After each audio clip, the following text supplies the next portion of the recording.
بچ گئی ہیں وہ پرٹیکولرلی علماء، حفاظ اور قاری صاحبان سے ریلیٹڈ ہے. حافظ صاحب تیار ہو جاؤ. حفاظ سے ریلیٹڈ ہے اور قاری صاحبان سے اور علماء سے.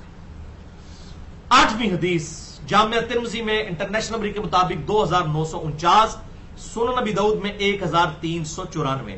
آپ صلی اللہ علیہ وسلم نے ارشاد فرمایا جو شخص بھی 3 دن سے کم مدت میں قرآن مکمل کرتا ہے وہ قرآن فہمی سے محروم ہو جاتا ہے.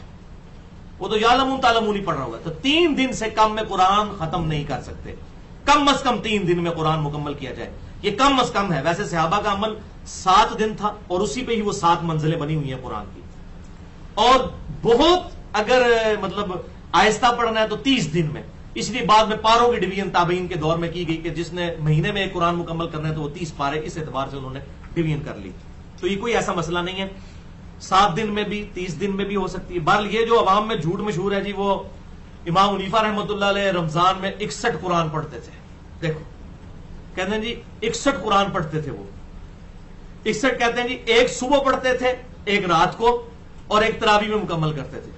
تو 30 روزے ہو گئے تو 30 دونی 60 اور ایک وہ تراویح انہوں نے نہیں چھڑیا، بڑی شیاری کرتے ہیں کہ انہوں نے تراویح بھی فٹ کی تھی انہوں نے 61. بھائی ایسی کوئی بات صحیح سند سے ثابت نہیں ہے، بالکل جھوٹ ہے. ہمارا امام حنیفہ رحمہ اللہ کے بارے میں حسن ظن ہے کہ انہیں قرآن و حدیث کا علم آتا تھا. یہ ہو ہی نہیں سکتا کہ وہ ایک دن میں 2 قرآن مکمل کرتے ہوں. یہ کام ہی بڑا مشکل ہے اور یہ ہے بھی ممانعت ہے. آپ نے حدیث سن لی کہ 3 دن سے کم جو قرآن پڑھتا ہے قرآن فہمی سے وہ محروم کر دیا جاتا ہے. ظاہر ہے وہ سمجھ کے پڑھنا نا، یہ تو نہیں خالی الحمدللہ رب العالمین الرحمن الرحیم مالک یوم الدین ایسا تو نہیں پڑھنا نا، اس کو ترتیل کے ساتھ پڑھنا ہے.